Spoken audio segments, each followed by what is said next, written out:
Welcome to Settings with Consequence. I am a young adult author. My debut book came out last year called Speakeasy, Speak Love. And I also have a graphic novel called The Heart Hunter coming out with Legendary Comics. And fun fact for me, that story is an evolution of the story that I workshopped in Brandon's class at BYU. So I'm going to let the panelists introduce themselves. So just give a brief introduction of who you are and what you write, and also your favorite fictional setting as a reader and fan. Hi there, my name is Megan Lloyd. I'm a storyboard artist and a screenwriter in animation out in Los Angeles. I've worked for both DreamWorks and Skydance in television and feature. I tried to save the Alcatraz movie and I failed, and I'm very sorry. Oh man. I really tried. Is this on? Is this on? Oh, you tried? I did. Man, I appreciate that. I was really heartbroken when that one fell apart. Yeah, it was rough. That's not what this panel is about, so let's keep going. A lot of my feature work has not been released yet because as a storyboard artist, I'm really at the front end of it. You can see Luck in 2021 and Spellbound in 2022 in theaters, so keep your eye out for those. I also directed an animated trailer for the McElroy brothers for their Adventure Zone podcast. And my favorite setting, Hogwarts. Nice. Took the easy one. So I'm Maxwell Alexander Drake. I was a novelist for quite a while, trying to get back into that. I was the lead fiction writer for Sony's EverQuest Next for 3.5 years. Since then, I've been in movies and TV. I sold a couple movie scripts last year, working on a TV pitch that I've got to do in a couple months. I would say Wheel of Time. That's... You can't say Wheel of Time. That's mine. I absolutely can. You know what? I'll change it then. Joel Rosenberg's Guards of the Flame was a great setting as well. Brandon Sanderson. I write epic fantasy and young adult novels, and I will say The Wheel of Time then. Ha! Only because you bullied me. Yeah. And honestly, I feel like the girl in Ever After who was like, I might as well pick a favorite star in the heavens. I can't pick favorites. I'm an editor. My name is Stacy Whitman, and I am the publisher and editorial director of Two Books, which is an imprint of Lee and Low Books. I founded it actually as a small press here in Utah, and that was back in 2009. So it's been almost 10 years now since I moved to New York, and been publishing books with Lee and Low since 2011. And tank porn? I mean, that's a good one. Yeah. You are duty bound to pick one of your books, one of your author's settings as an editor. Yeah. Okay, so I think what we're going to do on this panel is I'm going to ask maybe one or two questions to kind of give us a foundation of what we're talking about, and then we're going to go right into audience questions. So the first question, and we'll start with you, Stacy, this time, go this way, is how do you introduce the intricacies of a world, particularly in fantasy, without overwhelming the reader or making it too dense? Oh, well, this is something we were actually talking about yesterday with backstory, and I think backstory and world building are very similar in the amount that you should be spooling out in the very first couple of pages versus what you're going to be letting the reader know throughout the course of the story. I love giving the example of the first book of his Dark Materials as an example of how you should be spooling this information out. Within the first paragraph, you know that Lyra has a demon and that she is snooping down the hallway, about to snooping and listening in on a conversation that's happening in a room that she's standing outside of.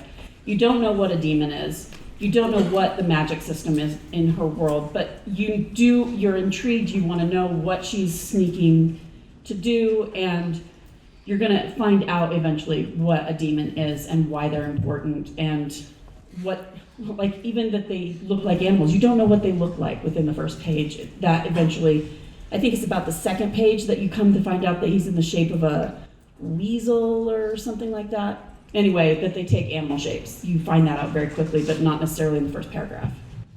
I was scrambling to try to get it ready so I could read it, but I couldn't get my app to work. His Dark Materials is a great example. The thing is, this question requires context because every book is going to do this slightly differently, and genres are going to approach this very differently. Generally, you're going to see in your middle grade and your YA less steep, a more shallow learning curve than you are in your epic fantasy, but also within subgenre and intent, like what you want to do.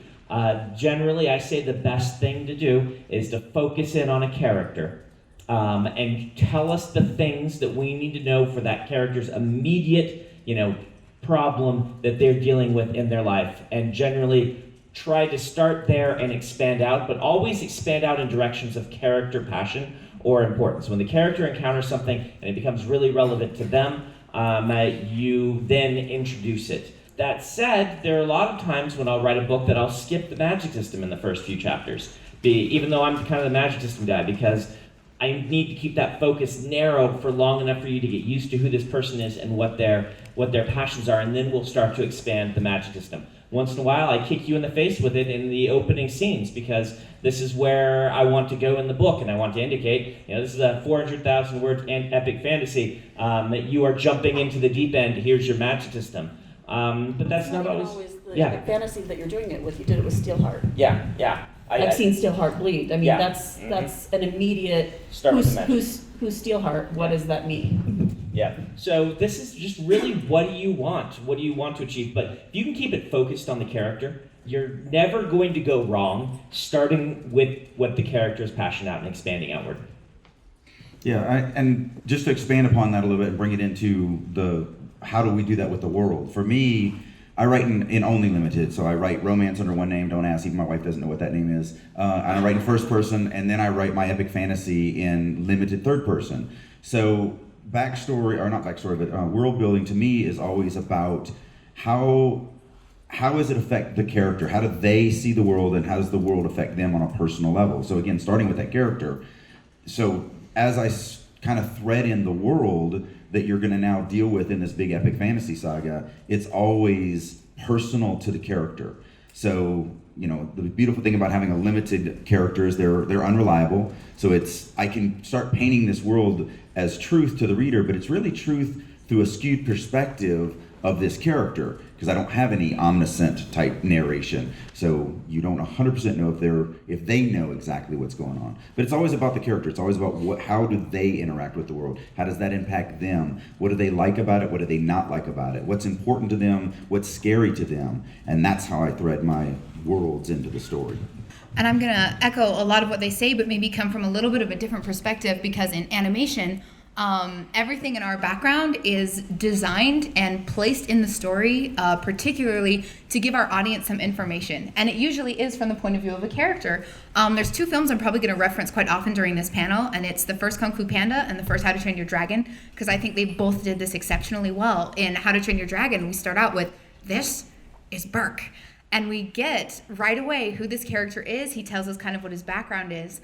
And we get to see, where these characters in their everyday lives, where they fit in, where they don't, and where they want to go really soon within the first 10 or 15 minutes of most animated films. In both of those films you're pointing at, I won't call it cheating. I'll use, when you've got a first person narration, Steelheart does this too, you can cheat a little bit. And both How to Train Your Dragon and Kung Fu Panda start with this first-person narrative, them telling us about the world and their passions. This is why one of the best tools of first person is because you can set it in a character's voice while they're info dumping on you. You can get across a lot about a character in a very short amount of time, and you can do an info dump in a way that is really flared toward the character. And in so doing, you love this info dump. You don't get bored because you're actually listening to someone like Hiccup, right? Who is just hilarious. And not only that, but we also get the benefit, you've heard pictures worth 1,000 words. We get the benefit of background action always going on, giving us more texture to the world, that unless your character is noting it and speaking it, within its narration, that's something that I think movies have an advantage on of books, but it can also be a disadvantage that we have for not being able to be inside the mind of a character through the entire film. I think that's very similar when it comes to graphic novels as well. I also edit graphic novels. And I'm thinking particular of one that is not out yet, that is a steampunk fantasy that we're coming out with next year, that we're thinking a lot about how to show the magic system in a way that, establishes what the reader needs to know, but it's hard to do that in very little, squares. And within the first 2 pages, the main character is using her green magic to help a little flower grow. And it's just a tiny little moment where she's like, oh, cute little flower in the middle of concrete, I'm going to help you grow. But then there's magic in this world. So I'm actually going to add a tag-along question to what you guys are kind of already talking about, which is, I guess, techniques and how to introduce the consequences of a world. So what do you think are some of the best ways to introduce both the physical and cultural consequences of your setting without it feeling convenient or contrived? So you touched a little bit on this, you can use a first-person narrator, but he better be charming and fun to listen to, otherwise it feels kind of info-dumpy or boring. So what are some other ways to kind of introduce those consequences that don't feel that was super convenient? A lot of times, settings with really, really story-relevant severe consequences, I think Dune is one of the worlds mentioned in the little blurb about our panel. To have a story like that, where you've got a story that's so specifically man versus nature, I think showing either starting off with a demonstration of the magic system or the world straight off, maybe happening to someone else, that can set up the stakes for our character later should they fail, or even starting at a smaller scale with, I can't think of a relevant example, but maybe somebody's just mentioning offhand, oh, make sure to spit 3 times today before you go into the woods, about fairies, where later on in the book we'll find out just how extreme the rules are and how these people live their lives to defend against these sort of setting-specific consequences. So I'm just going to use an example, Rome from HBO. One of the things that really, really blew me away about how they did the religion in that world, in pretty much all other Romanesque movies, TV or whatever,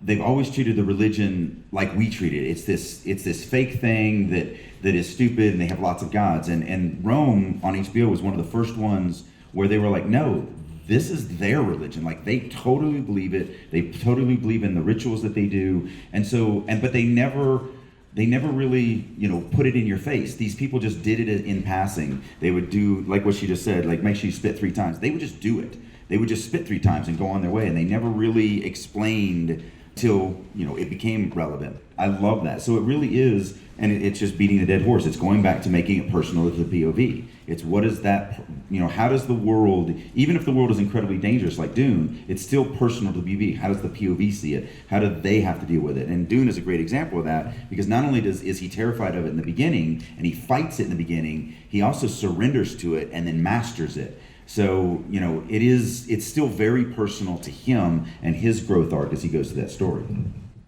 This is an interesting question, because I don't think I approach consequences from this angle. Yeah, I don't. For me, the consequence is the balance to other things I'm trying to do. The consequence is the thing I worry about feeling contrived. The consequence is the thing I enter into the book in order to justify other elements of the story and to keep it balanced and to make sure that they don't feel contrived.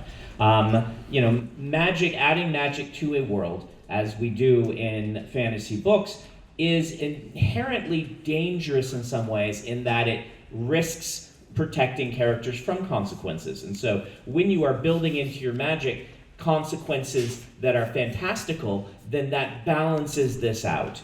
I really like how magics will do this, but you don't just do it in magics. This is where you're creating fantastical religions, fantastical societies, and these sorts of things. And the way you make it personal to the characters is have them say, here's this thing I want, but here are these societal consequences of me striving to get the thing I want.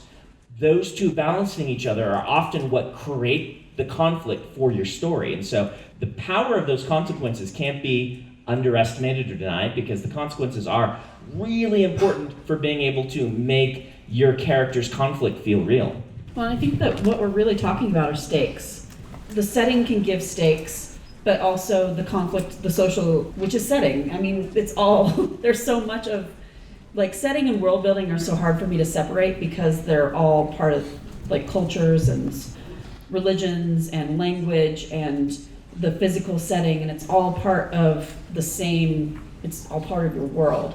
But when I think about what I as an editor am asking of my authors is making sure that the stakes for the character matter and that I care when I'm reading it. I mean, I'm the first reader for my authors on a professional level.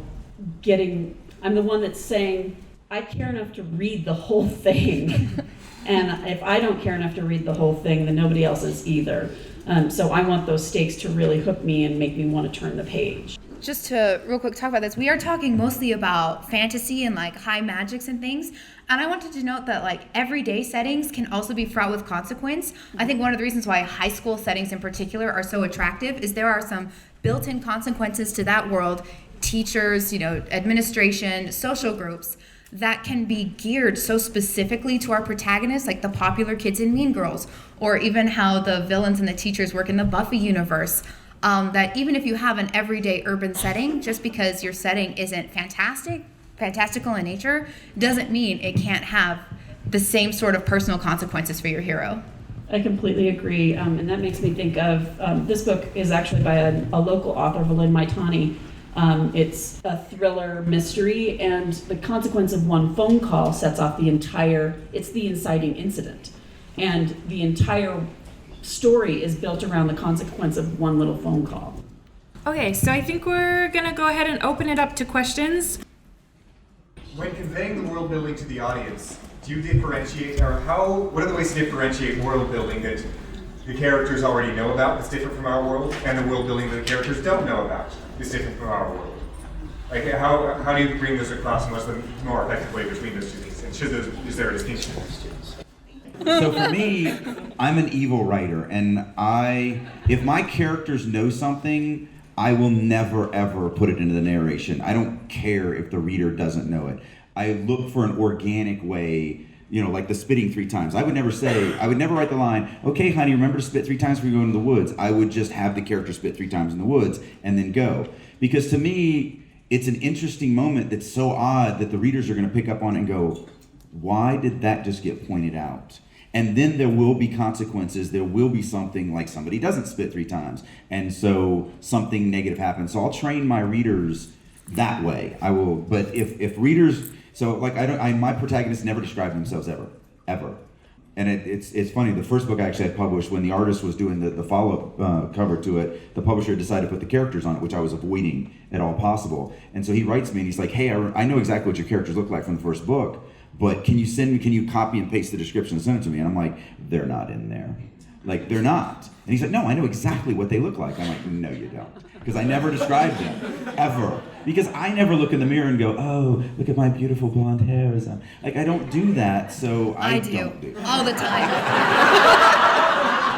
So I just don't describe what my characters already know. I figure out a more clever way to organically thread it in that's smart enough that readers were going to understand it, but not heavy-handed. I've heard some authors say that in some stories the setting actually becomes a character, but I don't understand that. Can you explain what that means? I can take a stab at this one. This is going to depend on your kind of personal definitions and things like this, but when a lot of writers are saying this, they're saying, well, how do you develop a character? A character has built-in conflict, right? There are things that a character wants and a reason they can't have them. There is a backstory and history to a character, and there's a growth arc to a character. How do you make a setting want something? How do you make a setting have a growth arc? Well, when you're building a setting as a character, you are building them and looking at them in this sort of same way. You say, what's the history of this setting? A great character interacts with all the people around them and has different relationships with them. How can each of your characters have a different relationship with this aspect of your setting? How is this setting element changed over time, or people's perceptions of it? Are the storms getting stronger? Are the storms getting weaker? There's a narrative arc to that. How is religion and magic, how are they interacting, and what part of the character arc between these two characters are we on? And this whole idea is this idea of letting the setting change, letting the setting grow, and letting the setting have relationships with the characters, or at least a relationship with the reader in the same way that a character would.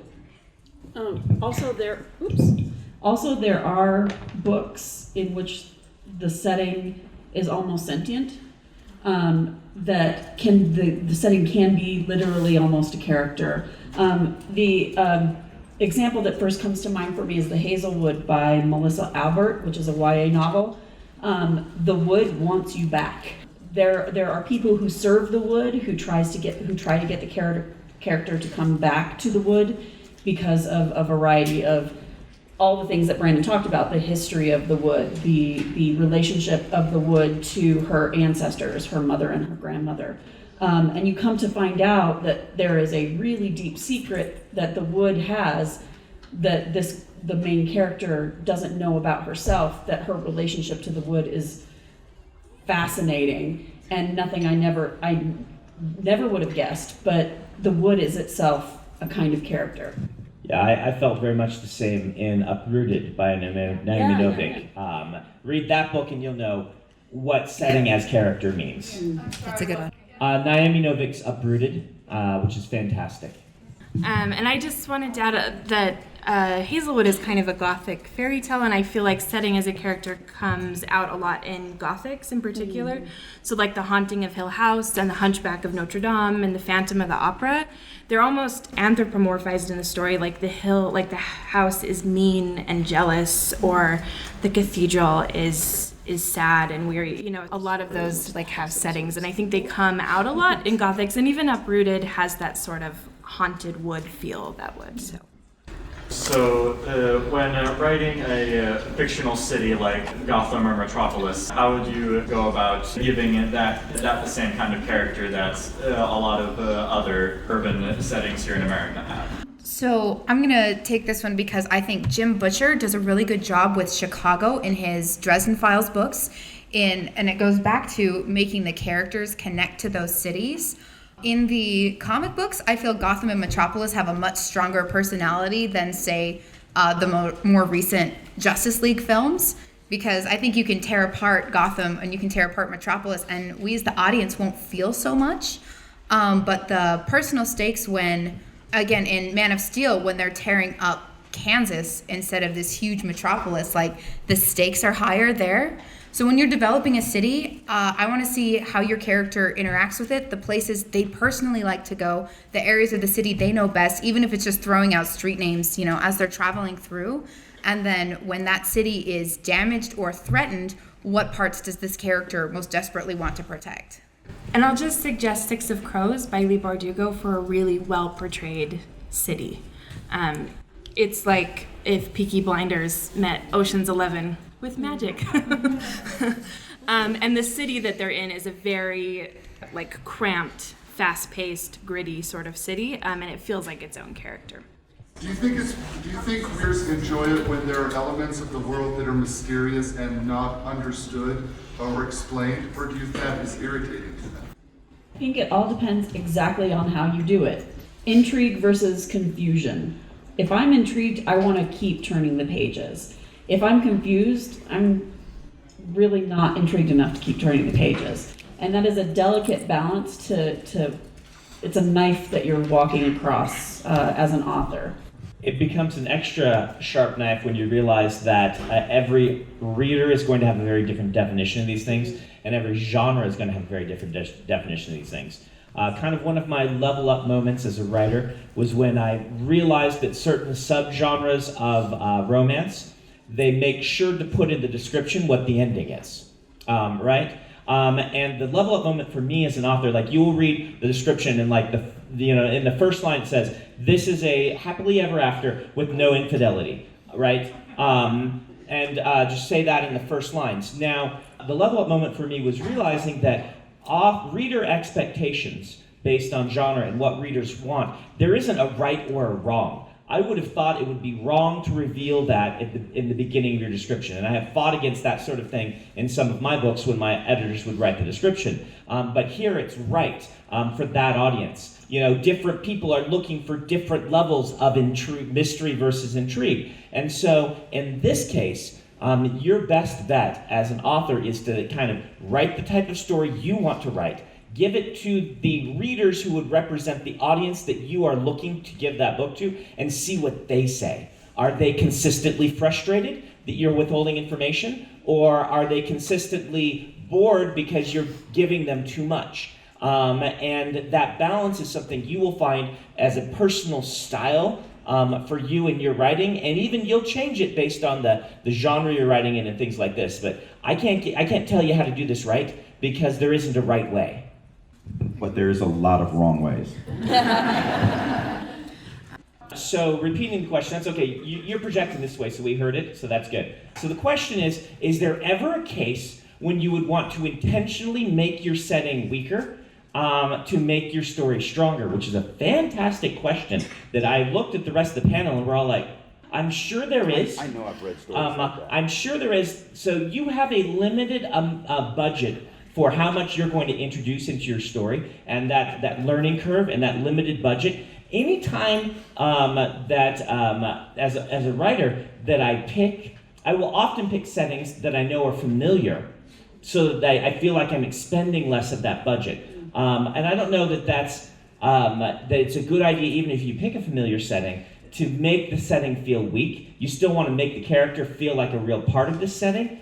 But I mean, I can imagine that sometimes the right story is to tell a story that takes place in a white, featureless expanse.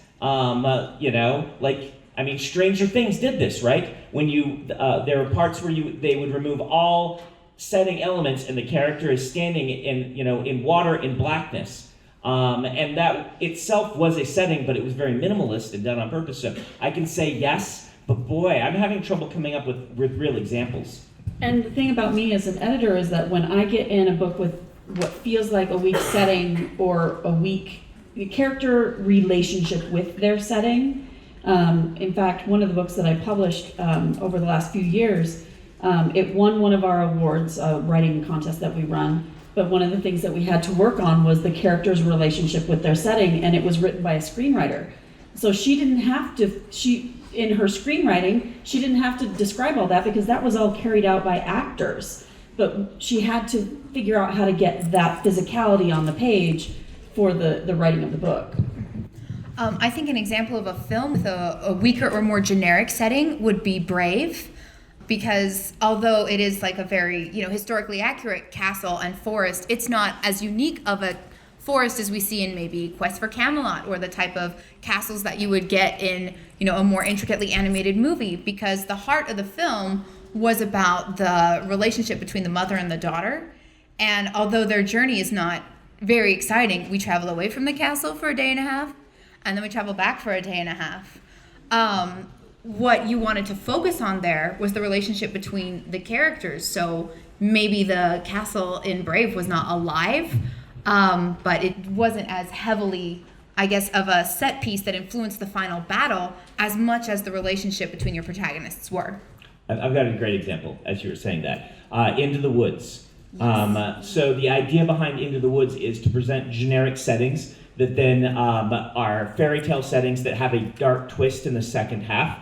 And so the idea behind that one is make these settings really cliched intentionally and kind of even minimalist, if you've seen that play. And that's a good example of I'm going to use the fact that this is cliched in order to do something cool with it. But I believe that the first half of that is intentionally making the setting feel generic. And one thing that I point out is that the kinds of cliches that we're talking about, whose point of view is it cliche to? Because we live in a very diverse country. I publish, every book that I publish is a diverse book. And so my question as an editor is always, who is we? Who is us? And so when we're talking about what is familiar, and my next question always is familiar to whom? If your setting kills people, how often should it kill them, and how important should these victims be? How many characters do you have to spare? Because, sometimes you do kill someone every morning when the sun rises, because that's just what we do. And sometimes you want to care about, your two best friends very much. And if you lose one of them, you've lost half your friends. So I think it depends a lot more on the character points of your setting. But I say kill a lot all the time. Yeah, this is just completely a genre and tone question again. Sorry, we're giving this answer a lot. Actually, it's weird. So I have a reputation for killing main characters. I've killed one POV character ever. So it doesn't take a lot to do that if you do it well. And it was a very dramatic death. It cuts off a lot of plot arcs for that character, but it was really a growing point for a different character. So for me, it's always about the impact. You know, it has to be a reason. I'm gonna pick on him because he makes a lot of money and everybody loves it anyway, and I love it. But like the Ned Stark death was really worthless to me for the Game of Thrones. It didn't do anything. Some people are like, oh, but it shows how crazy Joffrey was. I'm like, really? You didn't think he was absolutely, nuts before then? And they're like, oh, but it started the war. And it's like, no, they were already coming because they had imprisoned, Ned Stark. You can't do that. So it really was just for shock value. And I love Walking Dead, but a lot of the deaths in Walking Dead are literally for shock value. I mean, Kirkman even said that. He was like, I killed Glenn in the 100th episode, spoiler alert, by the way, because the 100th episode is where people stop reading comic books. So he literally killed off a main character just to try and get over the hump of where I stopped. Huh? That's where I stopped because of that death. But that is, so I don't write that way, but you've got to think about this as writers. You got to think about why you're doing and when you say characters, I mean, I kill thousands of characters, secondary, tertiary. There's a lot of death, but I'm talking about main characters, your POV characters. So you got to think about it. The first time I read The Way of Kings, I thought the conceit of the novel was that someone would die at the end of every chapter. And it took me about 5 or 6 chapters in and suddenly being astounded that, oh my gosh, everybody lived? And then it turns out someone dies at the beginning of every chapter, so.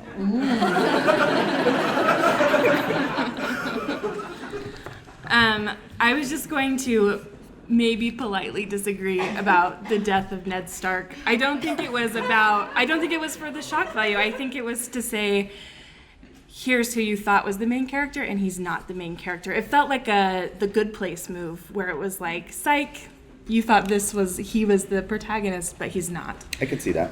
And then, oh my gosh, a setting that really is The Good kind Place? of a character.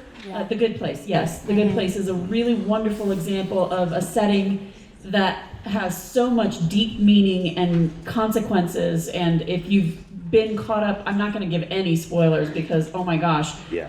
I didn't get into it at first, and then all my friends were raving about it, and then I got a staph infection and I had to be down for a week.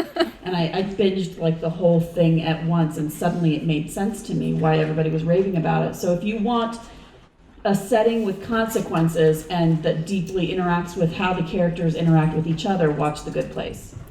Yeah, I think The Good Place is a good writing example altogether. They're doing a lot of interesting stuff. And deep philosophy. Yeah. Let's repeat this question because it was up near the front. The question is, if you're writing a very Earth-similar culture or setting, you're setting it on Earth, in other words, and you introduce a fantastical element, how do you decide what it changes about the setting and what it doesn't? This would be a really great question to get a panel full of alternate history writers to answer you for. I wouldn't consider myself an expert in this. Yeah.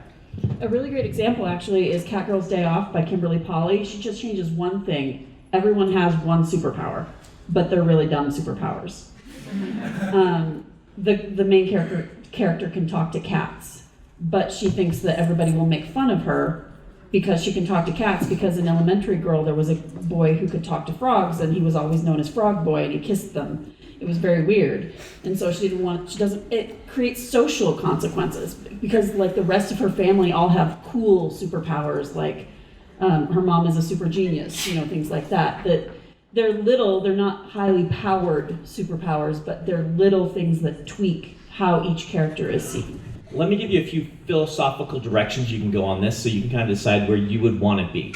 I have read and talked to people who say it is okay to not change much about our world, even if you're adding some fantastical element, because the idea is that we have the control. We all know the world that we live in, which is the control that doesn't have this thing. And so in the story, if you change something and then let it only affect a few little things, you can focus on the things you're changing.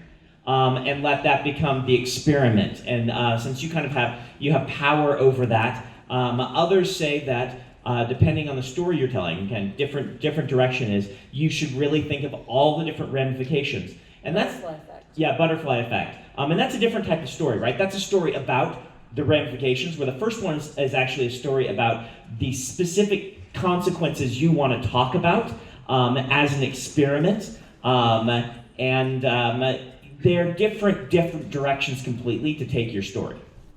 I actually love how Steven Spielberg cheats at this. He said, as long as you keep the media out of it, you can keep all this fantastical stuff in a bubble. Keep the what out of it? The media. As long as you keep news away from your story. That's why he said never take it to the news. Never allow press to get involved. So you look at, it. I'm not the little alien. E.T. Thank you. Not it. So you look at E.T. and the government got involved and the family got involved and all that. But it's still, even a lot of the town never even figured out that an alien had landed within their midst. So you keep it, you develop this bubble around your story, and you can do that in a very realistic, logical way that the readers aren't going to be pulled out of the story because they're like, well, this is fake, it wouldn't happen. And it's a beautiful thing to kind of allow you to do something fantastical without breaking the entire world. Or having to deal with the entire world. Your point about the media is really interesting because if anybody's watching The Gifted right now, the media has a huge influence on what in the first season is very much a very small story about this one family that becomes, the stakes are just completely raised and it becomes a bigger thing. And again, just like Brandon said, that's telling a different story. So if you want to include the whole world, want to chase, how does this change my entire universe with all this information getting out, then you go that way.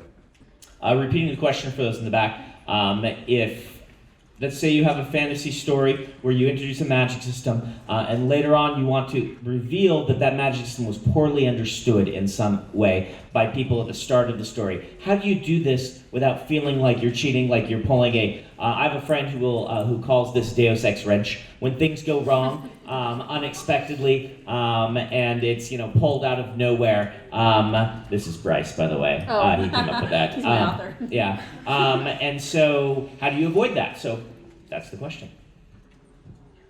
Okay. I do this a lot, so I think that's why they're looking at me.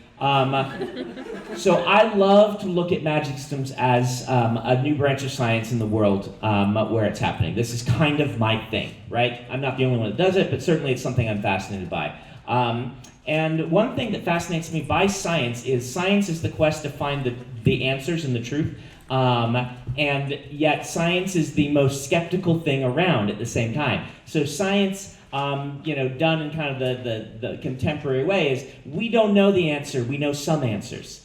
And if you talk to any scientist in any field and you say, what's the answer? They'll say, well, this is what we know right now. But the whole point of science is to keep trying to find more answers. And I really like approaching my magic from this direction. Having the characters, you can very easily hang a lantern on, it works like this, this, and this. These are our rules. And then have the other character say, but this breaks that rule. And they say, yeah, that one breaks the rule. We're not, that's just how it's always been. And if the character's like, that sounds weird, the reader's going to be like, yeah, that does sound weird.